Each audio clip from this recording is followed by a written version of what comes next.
Promotion করার দায়িত্ব তো আমার না, আমি তো ছবি দেখাবো, তারা প্রপার প্রমোশন করতে হবে, ছবি আনতে হবে। তবে আমি একটা জিনিস অ্যাগ্রি করি যে আমাদের যেটা বলেছিলাম বসুন্ধরা শপিং মলে আমাদের যে সিনেপ্লেক্স 5টা স্ক্রিন আছে, আমাদের স্ক্রিনগুলোকে আপগ্রেড করার সময় হয়ে এসেছে, কারণ কোভিডের পর থেকে আমরা তেমন কোনো কাজ করতে পারিনি। আর এখানে কিন্তু রিসেন্টলি ভাড়া অনেক বাড়িয়ে দেওয়া হয়েছিল, যার কারণে আমরা ওয়েট করছিলাম যে আমাদের নতুন অ্যাগ্রিমেন্ট হওয়ার পরে আমরা সব কিছু আপগ্রেড করব। উনি রাইটলি বলেছেন হল নাম্বার 3-তে আমাদের হয়তো একটু প্রজেকশানে সমস্যা ছিল, যেটা আনফর্চুনেটলি ওটা দেখে হয়তো পার্সোনালি আমাদেরকে বলতে পারতো যে না আমার ছবিটা অনেক ডার্ক ছবি, আপনারা অন্য কোথাও দিতে পারেন, আমি কিন্তু রিপ্লেসমেন্টটা করে দিতে পারবো। তবে খুবই আনফর্চুনেট যে তারা আমাদের লবিতে বসেই সংবাদ মাধ্যমে তারা যেই অপবাদগুলো দিয়েছে, যেভাবে কথাগুলো বলেছে, এটা একেবারেই কাম্য নয়, এটা উচিত হয়নি। কারণ আমরা সবসময় চাই যে প্রডিউসারদের পাশে থাকার জন্য, তাদের সাথে থেকে একসাথে কাজ করার জন্য। তাদের যদি সমস্যা থাকে আমাদেরকে বলতে পারতো, তবে এইভাবে যে বাইরে কমপ্লেন করা বা র্যান্টিং করাটা একেবারেই সমীচীন হয়নি। আমি সেজন্য খুবই অবাক হয়েছি। তবে আমি এটাও বলছি যে হ্যাঁ, আমাদের যে সমস্যা ছিল না তা না, হল 3-তে একটু স্ক্রিনটা ডার্ক, তবে এটা ডিপেন্ড করে মুভির উপরে। তাদের সিনেমা যদি একটু ডার্ক সিনেমা হয়, যেমন ব্যাটম্যান রিটার্ন যেটা আমরা এসেছিলো, কিন্তু খুবই ডার্ক ছিল, অনেকে তখনও কমপ্লেন করছিল কেন সিনেমা ডার্ক। এটা অ্যাকচুয়ালি এক একটা ডিরেক্টর এক একভাবে মুভি বানায়, তাদের লাইটিংয়ের উপরে ডিপেন্ড করছে। তো আমাদের ওই প্রজেকশানে সমস্যা আছে, এটা থাকে টেকনিক্যাল জিনিস। বিভিন্ন সময় আমাদের 21টা হল আছে, তার মধ্যে যে কোনো সময় যে কোনো হলে সমস্যা হতেই পারে, এবং তাই বলে এটাকে নিয়ে এত বড় বিষয় তৈরি করা তার উচিত হয়নি। এবং আমি যে স্ট্যাটিস্টিক দেখলাম, ওনার ছবিটা আসলে চলছিল না, ছবি কেউ দেখছে না। মানে আমি ছবিটা খারাপ ভালো বলবো না, আমি অবশ্যই শুনেছি যারা দেখেছে ভালো ছবি, কিন্তু কোনো না কোনো কারণে দর্শক আসছে না। এখন দর্শককে তো আমি জোর করে নিয়ে আসতে পারবো না এখানে। এখন দর্শক যদি ছবিটা না দেখে, এটার ব্যর্থতা কেন আমার উপরে চাপাবে? এটা তাদের ব্যর্থতা, তাদেরকে দর্শককে হলে আনতে হবে, তাদেরকে এই ছবিটা আনার জন্য প্রমোশন করা যায় করে তাদের করতে হবে, এবং সেটা তারা করতে পারেনি, যার কারণে আমাকে অন্যান্য যারা সিনেমা করছে, যেমন আমি ইয়েটা রাজকুমারটাতে দেখাচ্ছি, আরেকটা হচ্ছে রাজেরটা কোনটা জানি, কাজল রেখা, হ্যাঁ কাজল রেখা ছবিটা কিন্তু আমি আবারও নিয়ে আসতে বাধ্য হয়েছি, কারণ ওটা ডিমান্ড ছিল। আমাদের সোশ্যাল মিডিয়াতে সবাই বলছে ওটা আবার দেখতে চাই, তো আমি কিন্তু ওটাকে আবার বন্ধ করে দেওয়ার পরে ওইদের পরে আবার ওটাকে আনতে হয়েছে। আমি সাপ্লাই অ্যান্ড ডিমান্ডে বিশ্বাস করি, যেটার ডিমান্ড আছে সেটা সাপ্লাই আমি দিব, যেটা ডিমান্ড নাই সেটা আমাকে তুলে ফেলতে হবে। এখন এটা নিয়ে আমাকে কেউ ব্লেম করবে, এটা নিয়ে কেউ আমাকে অপবাদ করবে, এটা নিয়ে সারা মিডিয়াতে সোশ্যাল মিডিয়াতে ইচ্ছা মতো লিখবে, এটা কিন্তু ঠিক না। They should not do that.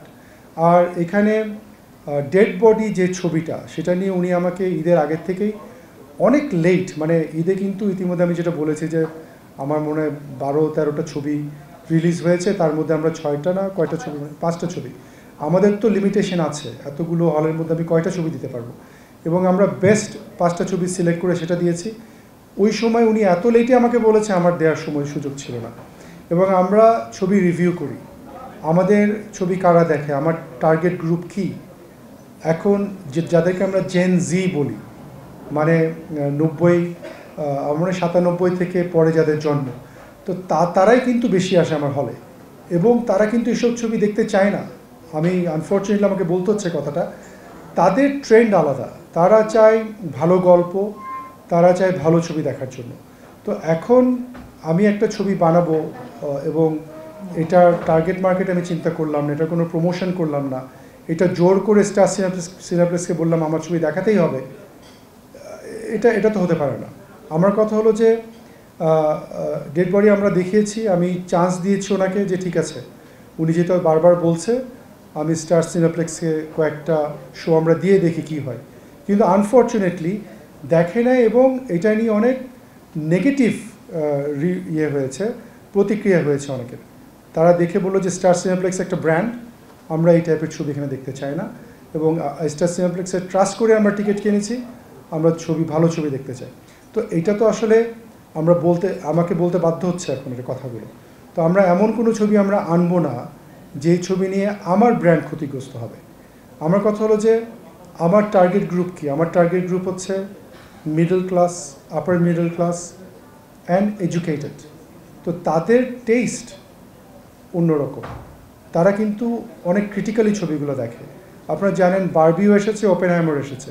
Oppenheimer Barbie থেকে ভালো করেছে ব্যবসা, কারণ এখানে ভালো দর্শক আছে এবং ভালো দর্শকের জন্য ভালো ছবি বানাতে হবে। এখন যদি কোনো ডিরেক্টর বা প্রডিউসার মনে করেন আমার ছবিই বেস্ট, আমার ছবিতে অনেক কিছু আছে, আমার ছবি ভালো করবে, জোর গলায় বলে এটাকে আমাকে তো খাওয়ানোর চেষ্টা করলে হবে না। আমি তো ডিসাইড করব না, দর্শকরা ডিসাইড করবে। এখন দর্শকদের সাপ্লাই ডিমান্ডের উপর আমাকে চলতে হবে এবং এটাকে জোর করে খাওয়ানোর কিছু না, আমি তো জোর করে এটাকে আনতে পারবো না।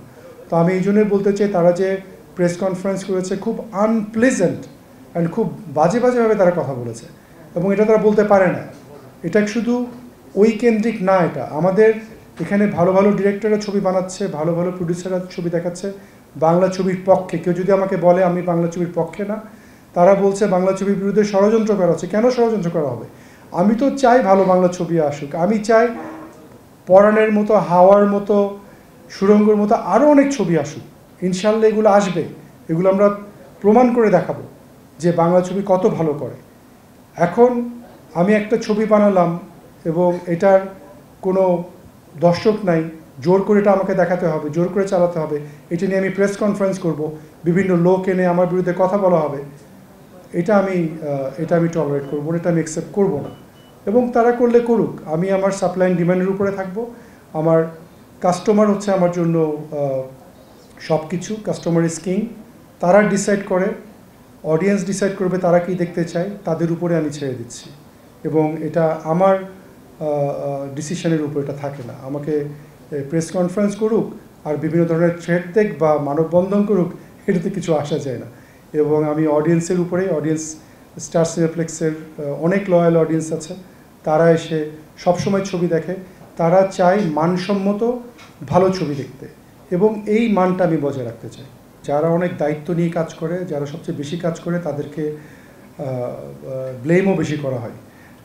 যেহেতু স্টার সিনেপ্লেক্স এখন অনেকগুলো স্ক্রিন করে ফেলেছে এবং অনেক দায়িত্ব নিয়ে সিনেমা ইন্ডাস্ট্রিতে কাজ করছে বলে আমাদেরকে ব্লেমটা করা হচ্ছে। তবে প্রতিটা সিনেপ্লেক্স বলতে মাল্টিপ্লেক্স যেগুলো আছে, যেমন ব্লকবাস্টার আছে, এখানে অন্যান্য মাল্টিপ্লেক্স যারা মাল্টিপল স্ক্রিন নিয়ে যারা কাজ করছে, তাদের কিন্তু একই সিস্টেম, যে হারে আমরা দিচ্ছি একই হারে দিচ্ছি। এমনকি আমি এটাও জানতাম না, সিঙ্গেল স্ক্রিনের কিছু আমরা টিকিটের নমুনা পেয়েছি, তারাও কিন্তু একই কাজটা করছে।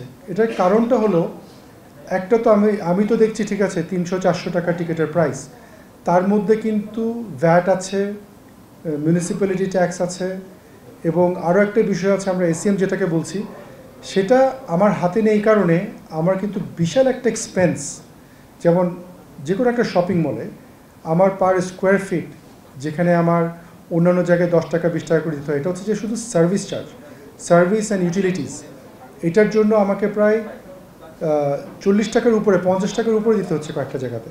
কারণ এটা তো আমি আমার out of the pocket expense হতে পারে না, এটা আমার সিনেমার টিকিট থেকে এটা আমাকে নিতে হবে, যার করে আমরা এসিএমটা ওখান থেকে নিচ্ছি।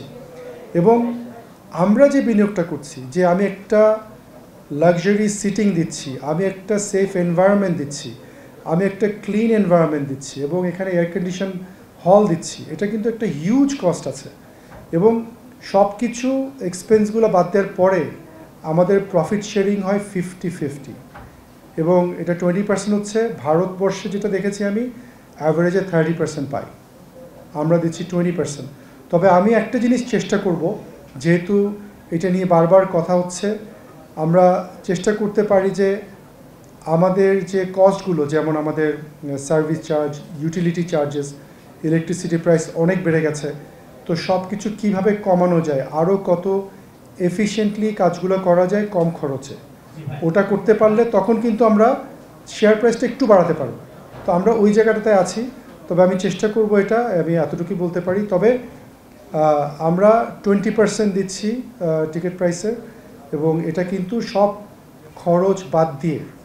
আমি এটাও চাই না যে একটা তুচ্ছ বিষয়ে আমরা তো ধরেন অনেক ছবি দেখাই, এখন একজনের ছবি নেমে গেল, সেটাতে ইনসাল্টেড ফিল হয়ে আমার বিরুদ্ধে এভাবে একটা প্রেস কনফারেন্স করবে আমাদের বিরুদ্ধে, বা যারা আমরা এত কষ্ট করছি, আমাদের ধরেন স্টার সিনেপ্লেক্সের 21টা স্ক্রিন, এবং এখানে অনেক এমপ্লয়ি কাজ করে, অনেক কষ্ট করছে তারা, এবং সবাই কিন্তু এটাতে হার্ট হয়েছে যে মানে এইভাবে আমাদের বিরুদ্ধে অপবাদ করছে, বাজে বাজেভাবে কথা বলছে, এটা তো আসলে আমরা চাই না। আমরা চাই আমরা এটা হ্যান্ড হোল্ডিং করে আমরা একসাথে কাজ করে ইন্ডাস্ট্রিকে গ্রো করা। এইভাবে অপবাদ দিয়ে একজনের ছবি আমরা দেখালাম না, এটা তো আমি বললাম এটা আমার কিছু করার নেই, আমি তো তাদের বিপক্ষে না, আমি কোনো ছবিরও বিপক্ষে না। কোনো ছবি যদি আমার এখানে না চলে এটা আমার দোষ না, এটা তাদের ব্যর্থতা। তারা দর্শক আনতে পারেনি, তারা এটা প্রমোশন করেনি, তারা ছবিটা হয়তো ঠিকমতো বানায়নি। এখন এটার ব্যর্থতা আমার উপরে তারা দিতে পারে না, এবং এটা নিয়ে তারা এইভাবে প্রেস কনফারেন্স করে বলছে যে এখানে কন্ট্রোল করতে হবে। কিসের কন্ট্রোল করবে? বিনিয়োগ করছি আমি রিস্ক নিচ্ছি এখানে আমাদের অনেক অ্যাসোসিয়েটরা জড়িত। এখানে তারা বলতে পারে তারা কি মানে এখানে গডফাদার আনতে চায়, আমি জানি না কি বলতে চাচ্ছে, তারা কি আনতে চায় এখানে, যে কি কন্ট্রোল করতে চায়, যে তারা যা ইচ্ছা তাই মুভি বানাবে, আমাকে জোর করে এটা আমাকে দেখাতে হবে, এটা তো হতে পারে না, এটা তো কেউ এটা করতে পারে না। আমি যেটা বললাম, আমরা হচ্ছে একটা শপ, আর ওটা হচ্ছে একটা প্রোডাক্ট। মানসম্মত প্রোডাক্ট আমাকে না দিলে আমি আমার দোকানে রাখবো কেন? সেম জিনিস।